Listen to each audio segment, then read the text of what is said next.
সালাম আলাইকুম। একটা ভিডিও ফুটেজ দেখালো, যাই হোক,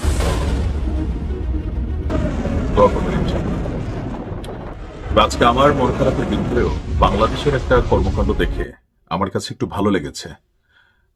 স্ক্রিনের এক অংশে আপনারা যে ফুটেজটা দেখতে পাচ্ছেন, এটা হচ্ছে সেই ফুটেজ যে বাংলাদেশ প্রথমবারের মতো কিনা জানি না, বাট আমি যে যাবৎকালীন নিউজগুলো করছি আপনাদের সাথে, প্রায় তো 7 বছর বা 6 বছর কাছাকাছি সময় হবে, ওই সময়ের মধ্যে এরকম ফুটেজ আমার চোখে পড়ে নাই।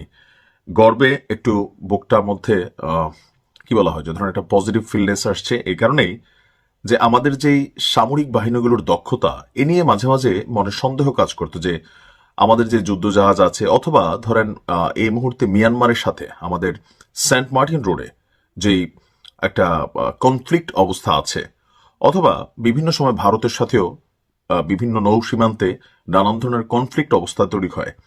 তো ওই অবস্থায় ভারত যেখানে ব্রহ্মাস সহ আরো পৃথিবীতে তারা বড় বড় ধরনের মিসাইল বানাচ্ছে, পাকিস্তান বানাচ্ছে, আমরা কি আসলে কিছু মানে বানাচ্ছি না, তবে আমরা কিনে আনছি, আশা করি বাংলাদেশও বানাবে।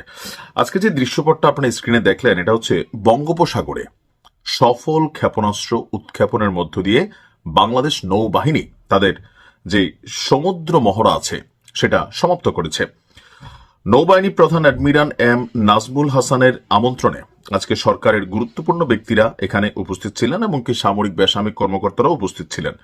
তো এখানে আমরা যেগুলো দেখলাম যে আমাদের নৌবাহিনীর বহরে আসলে কি কি আছে, যদিও উন্নত বিশ্বের তুলনায় কিছুই নাই, তারপরেও নাই মামার চেয়ে কানা মামা ভালো। এই আয়োজনে নৌবাহিনী ফ্রিগেট, এটা নাম শুনছেন রাশিয়া ইউক্রেন যুদ্ধে, ফ্রিগেট, তারপর আছে corvette, OPV, mine sweeper, patrol craft, missile boat সহ বিভিন্ন জাহাজ এবং মেরিটাইম প্যাট্রোল এয়ারক্রাফট, হেলিকপ্টার, বিশেষায়িত যে ফোর্সগুলো আছে তারা সবাই অংশ নিয়েছিল। মহড়ার বিভিন্ন ধাপে নৌবহরের রণকৌশলের অনুশীলন, সমুদ্র এলাকায় পর্যবেক্ষণ, লজিস্টিক অপারেশন, এছাড়া আপনার উপকূলীয় নৌ স্থাপনাগুলোর যে প্রতিরক্ষা মহড়া সেটা এখানে অনুষ্ঠিত হয়। চূড়ান্ত যে দৃশ্যপটটা ছিল আজকে সবার জন্য, নৌবাহিনীর জাহাজ থেকে সেই মিসাইল উৎক্ষেপণ, shoulder launched surface two missile firing, anti air rapid open firing, rocket depth charge firing operation এবং নৌ কমান্ডারদের হেলিকপ্টার ভিত্তিক visit board of search caesar মহড়া। নৌবাহিনীর এই মহড়ার মূল লক্ষ্য ছিল সমুদ্র এলাকায় দেশের সার্বভৌমত্ব সংরক্ষণ, সমুদ্র সম্পদ রক্ষা, সমুদ্রপথের নিরাপত্তা, আরো বিভিন্ন বিষয়। তবে যতটুকু দেখছি ততটুকু তো পুরা মন ভরে নাই, কারণ উন্নত বিশ্বগুলোর কাছে, বিশেষ করে মিয়ানমারের কাছে, আমাদের প্রতিবেশী দেশ ভারতের কাছে, পাকিস্তানের কাছে, চীনের সাথে তো তুলনা করার সুযোগ নাই, ভারতের সাথে এই মুহূর্তে তুলনা করার সুযোগ নাই, বাট সামহাও আমরা একটু ডেভেলপড হচ্ছি।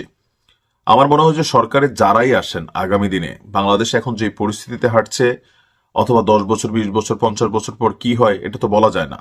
তো সেই ক্ষেত্রে প্রত্যেক সরকারের উচিত সামরিক খাতে একটা ভালো বরাদ্দ করা, আধুনিক মানের যে নৌবাহিনীর জাহাজগুলো আছে, তারপর ধরেন সাবমেরিন আছে, এগুলো এখন সবার কাছে কমন। আমরা দেশে বসে ফেসবুকে যত কথাই বলি, যুদ্ধ হয় মেশিনের খেলা।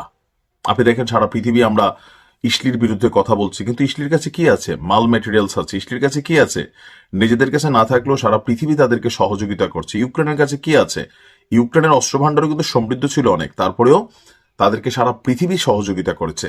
সো আমাদের ওই রকম সহযোগী পার্টনারও দরকার, এর পাশাপাশি নিজস্ব সামরিক সক্ষমতা দরকার। গরিবের সাথে কেউ বন্ধুত্ব ওইভাবে করে না। যারা মেশিনারিজ রাখে তাদের সাথে কিন্তু আরেকটা দেশের সামরিক সম্পর্ক হয়, যেমন দেখেন পাকিস্তানের সাথে, আবার সৌদি সহ আরো বিভিন্ন দেশের প্রতিরক্ষা কৌশল আছে, চুক্তি আছে। ভারতের সাথে খোদ আমেরিকা সহ অন্যান্য দেশগুলো চুক্তিতে আছে, আর চীন তো চীন রাশিয়া জায়ান্ট একটা অবস্থান। তো যাই হোক, ভালো থাকুন, আর ভিডিও শেষ করার আগেও বাবার জন্য দোয়া চাচ্ছি।